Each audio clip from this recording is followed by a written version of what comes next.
Panther B, what up? It's game week, baby. Actual games. We're not talking practice. We're not talking about joint practices. We're not talking about one series in the preseason finale. We're talking about dudes whose livelihoods are on the line, careers are on the line, legacies on the line. Week one against the Saints in New Orleans. Bryce Young not playing one series. He's playing every series. Knock on wood that he's healthy.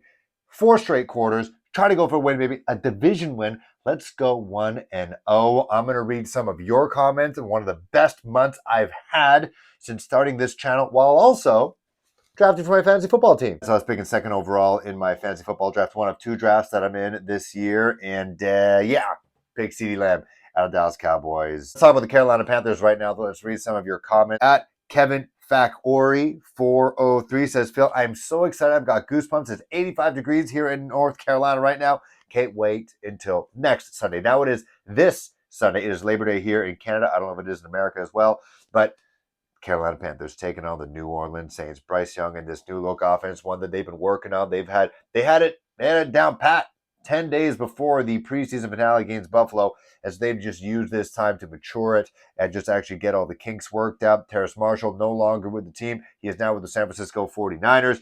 IHM is trying out with the Saints. And so this is the receiving core that he's got right now. You got Deontay Johnson, Adam Thielen, Xavier Leggett. I can't wait to see that guy go in game speed. You got Jonathan Mingo as well.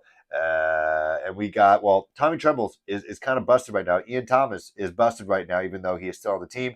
And Jordan Matthews, he's on the team. He's on the 53-man roster. David Sanders, rocking number 0. I think he's going to be a fun one to watch as well. At John Steele 5935 says, I love the new guy. I'm assuming he means Canales, but I really love the fact that they are looking to improve themselves. Man, we thought we were improving ourselves last year with that all-star coaching staff, but it looks like this one, at least, as we said, and again, I'm not paid by the team. I wish I was, but that cohesion, that alignment with the GM and Dan Morgan, Dave Canales, these 2 guys knew each other very well.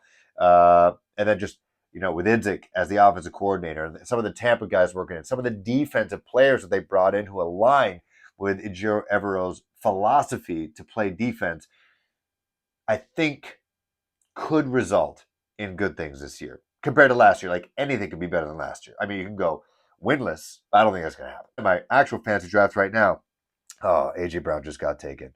We'll see what Panthers I get. I got CeeDee Lamb. I got Jameer Gibbs. Go Mike Evans. Sounds crazy. At Brandon Malone or Maloney 5460, I've seen enough. These guys are ready for week 1 in NOLA. I think, honestly, it was kind of unfair that the ceiling and the expectations were so high last year. And I could see why. I think we were burned by it for quite some time. I'm starting to shake off, the burnt crisps off my body from last year being burnt so hard by that, again, that all-star coaching staff. What we thought was a formidable-ish wide receiver room, a good defense. We knew that was definitely still in place. But I think that the expectations are at a healthy level right now. Healthy in the point where, hey, we're looking for 4.5 wins. 4 wins, 5 wins. That will more than double our win total from last year. And I said before, I get 4 or 5 wins, or I get 5 wins, I get 8 games that we should have won, or 3 games that we should have won. We lost by 2, less than 3, like a field goal type game. I'm happy with that, just to show competitiveness. And for Bryce Young to always be in it. And for him to stay healthy. And I think it gets unhealthy when we start thinking about, if Bryce Young fails. Because I'm seeing a lot of way too early mock drafts right now with the Panthers picking top 3.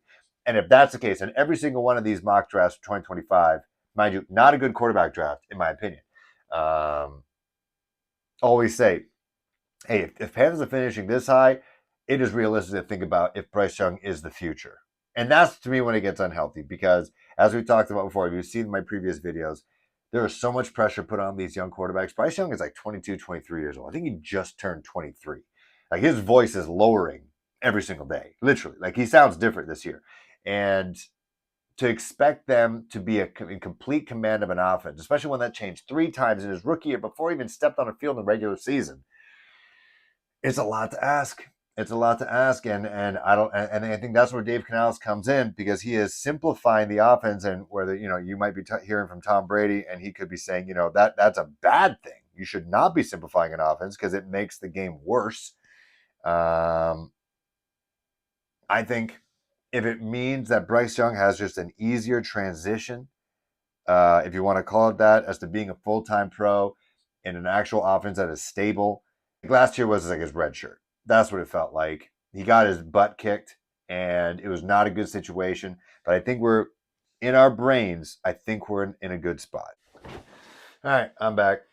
Just to show you what I'm working with right now, my wife called me. I got a notification on my phone. My kid was going to junior kindergarten, preschool. I don't know what you guys call it, wherever you're watching. Woke up, night terrors, worked that out. So I'm back. I missed my draft pick. It auto drafted for me. Got Patrick Mahomes. So I'm happy with that. So this is Crazy Young 9080 saying, keep pounding. I'm born and raised in Philly, being a Carolina Panthers fan since a kid. I wore all season with friends and family who are all Eagles fans. That must be tough.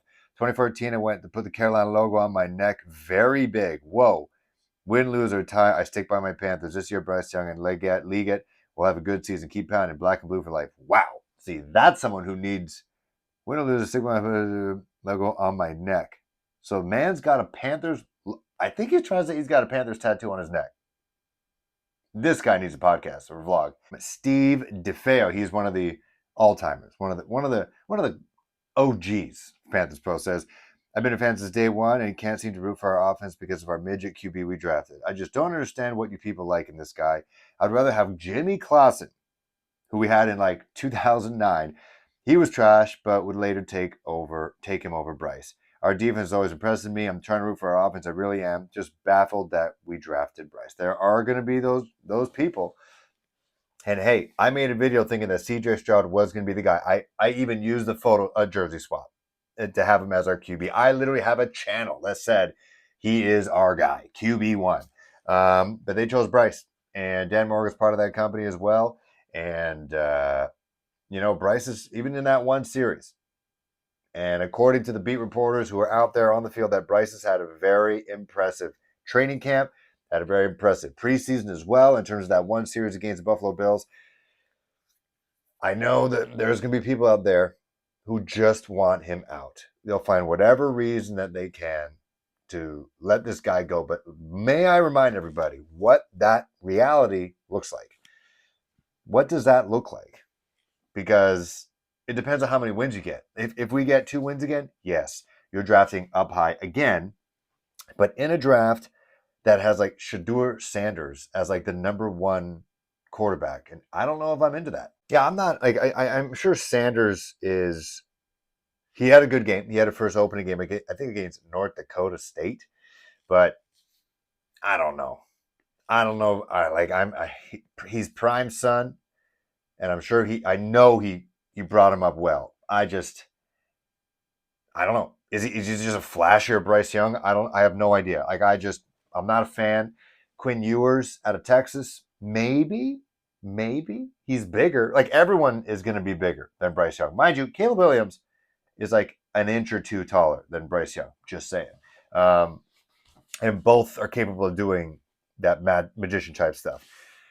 But really, what does that look like if the Panthers have 2 wins again, 1 win again? They're picking top 1, 2. This is not a strong QB draft. Jalen Milroe, maybe. He's a guy I would take a flyer on for sure. But, the guys you want to look at are like the Arch Manning types. The guys, when they're ready, maybe in 26, 27. So what does your team look like then? It's what the Panthers have been doing. You're going to do what? You're going to pick everyone else. You're going to pick a defensive star, that Pierce cat out of Tennessee, Harold Perkins, who I would love.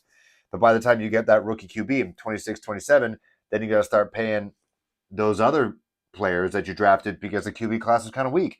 And then in the meantime, if it's not Bryce Young, who you got? Gardner Minshew. We're back in the Gardner Minshew train. We're back on the, we're rehashing. By that time, maybe Sam Darnold's in his 11th year. Maybe, hey, you want to come back to Carolina? Why not? Do you remember what we were dealing with? Let's not do that. Let's see how far we can take this guy. And if you're going to give up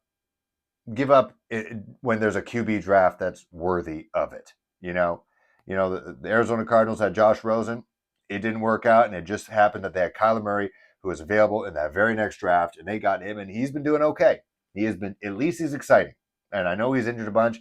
He's even smaller than Bryce. But if you're going to bail on Bryce, don't do it after this year. Do it and I'm being real, do it when you know that there's a draft out there, and a QB draft, whether it's 26, 27, that, you know, you could do a quick swap, bang, bang. Just, you don't have to trade nothing. Maybe you don't have, because if he's still bad, you're still picking first overall after all this in 26. You don't have to trade any assets. You just draft the best quarterback in the best draft. That's all you got to do. I'm going to do a preview of the game against the Saints. Probably drop on the Thursday. The game's on the Sunday. I'm done work at 1 p.m. Got to do the whole family stuff, but I'm obviously going to be watching. Then sometime that Sunday night will be my reaction. Hopefully start getting some guests. I've been DMing people like a slew this entire off season leading up to week one. And so hopefully get some collabos in terms of some reaction and get your guys' comments as well. See you guys soon.